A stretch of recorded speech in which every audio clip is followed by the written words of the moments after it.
Idza matal insan, kalau manusia meninggal, inqata'a, putuslah amalnya, illa min salasatin. Illa min salasatin. Inqata'a min amalihi illa min salasatin. Amal yang lain putus. Ibu yang rajin baca Yasin, malam Jumat baca Yasin. Baca Yasin, setelah meninggal dunia putus. Ada orang mati baca Yasin. Kalau ada orang mati baca Yasin, kabur kita semua. Salat duha, salat witir, salat tahajud, salat qabliyah, salat ba'diyah, salat isyraq, salat awabin, salat tasbih, salat hajat, macam-macam salat. Setelah meninggal dunia, putus. Tapi ada satu amal yang tidak putus. Ada 3 kata Nabi. Illa min salasatin, kecuali 3. Yang pertama, min shadaqatin jariyah, sodakoh jariyah. Yang paling tinggi namanya zakat. Di bawah zakat namanya infak. Di bawah infak namanya sodakoh. Di bawah sodakoh namanya wakaf. Zakat, infak, sodakoh, wakaf. Apa bedanya Pak Ustadz? Zakat itu wajib. Ada nisabnya 85 gram emas. Bapak ibu yang punya uang 85 gram emas. Kenapa pakai emas? Karena emas yang paling harganya stabil di dunia. Dolar, dulu zaman saya ke Mesir dengan Ustadz Riza, calon doktor PhD dari mana Ustaz? Ya payah nyebutnya. Kami berangkat waktu dolar dari 2000 menjadi 17.000 tahun 1998 ke Mesir. Tidak stabil, tapi emas stabil. Maka ingat angka 85. Cara mudah mengingat, Bapak Ibu ingat saja tahun 85 apa peristiwa. Ibu, tahun 85 apa peristiwa terbesar dalam hidup? Aku bertemu dengan suamiku Pak Ustadz. Masya Allah, so sweet. Nah, ingat 85. Siapa yang punya emas 85 gram, kalau dirupiahkan sekarang berapa? 1 gram 500.000 kali 85 gram 42.500.000. Maka kena zakat 2,5%. Keluarkanlah 2,5%. Ingat, 85. Jangan saya sebut 85, keluar dari sini berubah jadi 58. 85. Zakat wajib. Dan ada tempat penyaluran yang tidak boleh kita geser, tidak boleh kita otak-atik.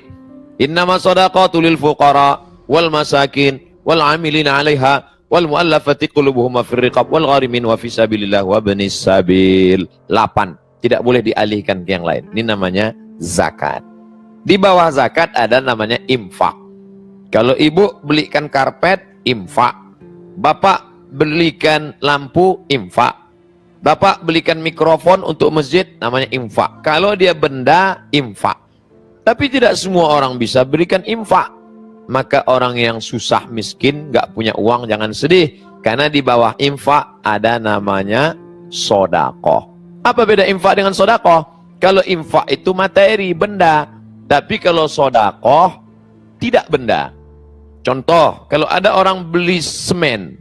Ini semen untuk masjid. Itu namanya infak.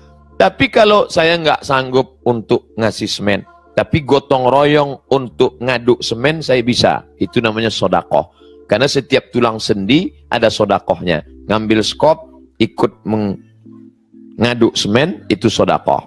Saking tidak bisanya, mau ikut gotong royong juga nggak sanggup, memberikan waktu juga tidak, maka sodakoh yang paling ringan, tabassumika fi wajhi akhika sodakoh, senyummu ke wajah saudaramu sodakoh.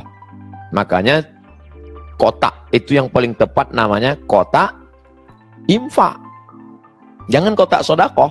Karena kalau kotak sodakoh nanti lewat orang senyum aja. Yang paling tepat itu kotaknya kotak infak. Itu yang paling tepat.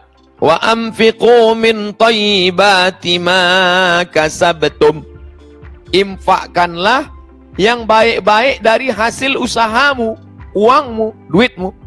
Ini yang berada di meja kertas ini, kertas apa nih Pak Presiden? Formulir untuk infak atau sedekah? Infak kan? Karena banyak juga saya tengok yang senyum-senyum aja. Ini yang perlu kita dudukkan masalah ini. Bahwa itu bukan sedekah, Pak. Tengok, senyum boleh, tapi duit keluar. Infak, sedekah. Paling tinggi zakat, di bawah zakat infak, di bawah infak sedekah. Wakaf, wakaf ini lebih khusus lagi. Wakaf itu harus ada 4 unsur. Yang pertama wakif, orang yang berwakaf. Yang kedua orang yang menerima wakaf. Yang ketiga benda yang diwakafkan. Yang keempat ada ijab, ada qabul. Aku wakafkan tanah ini 1 meter untuk Masjid Baitul Ma'mur tunai. Aku terima, sah. Ada yang berwakaf, ada yang nerima wakaf, ada benda yang diwakafkan, ada ijab dan qabul. Maka tidak tepat kalau dibuat kotak wakaf. Karena kita tidak pernah akad dengan kotak. Aku wakafkan ini, kotaknya menjawab, aku terima. Nah, ini pilihan kata-kata. Jadi kata itu tidak ada sinonim. Kata itu ada penuh penjelasan detailnya. Zakat, wakaf, infak, sedekah. Kalau wasiat gimana Pak Ustadz? Wasiat temannya hibah. Kalau diberikan saat hidup, namanya hibah. Tapi kalau wasiat, nunggu mati. Makanya Bapak pengurus Masjid Baitul Ma'mur, kalau ada nanti jamaah. Pak pengurus Baitul Ma'mur, iya itu ruko saya, itu saya wasiatkan untuk Baitul Ma'mur. Jangan senang dulu. Karena dia berpindah setelah mati. Setelah dia wasiat 3 tahun, nggak mati-mati. Akhirnya pengurus, gimana Pak yang itu ruko kemarin, udah bisa kita ambil? Masih belum mati juga Pak Ustadz. Beda dengan hibah. Kalau hibah begitu dia berikan, langsung berpindah. Ini saya berikan untuk masjid, langsung urus surat menyuratnya, pindah langsung. Tapi kalau wasiat, maka yang disebut dengan wasiat itu adalah materi, benda. Jadi kalau ada nanti orang, nak kalau aku mati, meninggal, tolong antarkan kuburku ke tempat aku lahir dulu, makamkan di tepi sungai, di bawah pohon bambu, angin spoi-spoi. Itu bukan wasiat, jadi nggak perlu dilaksanakan. Katanya wasiat harus dilaksanakan, kalau tidak nanti akan menjadi, itu wasiat harta. Adapun wasiat yang tidak harta, ada kalanya malah haram. Salah seorang jamaah meninggal di satu kota. Lalu kemudian dia wasiat minta dimakamkan di kota lain. Saya sudah hitung, dari kota ini 7 jam ke ibu kota provinsi, dari ibu kota provinsi ke kampung halamannya 4 jam. 7 tambah 4, 11 jam. Sementara ini mayat akan busuk. Dia nelpon saya, Ustadz Somad, ya, ini almarhum berpesan katanya jenazahnya wasiatnya pulang ke kampung halaman. Tapi keadaannya sudah begini. Saya bilang, makamkan di tempat di mana dia meninggal. Loh, ini wasiat Pak Ustadz. Kalau tidak kami laksanakan nanti gimana? Yang namanya wasiat itu harta, duit, benda. Adapun pesan seperti ini ada kalanya malah haram. Karena menimbulkan mudarat. Nanti kalau hantunya gentayangan Pak Ustadz, makanya jangan terlalu banyak nonton film hantu. Masa hantu nonton film hantu? Bapak Ibu yang dimuliakan Allah Subhanahu wa taala. Oleh sebab itu maka itulah perlunya ngaji. Alhamdulillah di Sydney, di Melbourne semuanya ngaji. Semuanya faham agama. Kenapa? Saya tadi sampai kaget. Di Melbourne ada berapa kelompok kajian? 28 kelompok kajian dan semuanya bersatu. Mana contohnya? Malam ini dibuka pendaftaran setengah jam 400 langsung. Kalau 400 orang kumpul dalam setengah jam, berarti 1 menit itu berapa SMS yang masuk? Itu error itu HP. Hang langsung. Bapak Ibu yang dimuliakan Allah Subhanahu wa taala. Siapa yang mengatakan kita tidak mungkin bersatu? Mustahil kita bersatu. Ini buktinya kita bersatu, kata Bapak Presiden tadi. Tapi saya baru tahu rupanya selama ini tidak bersatu. Siapa yang bilang kita tidak bisa bersatu?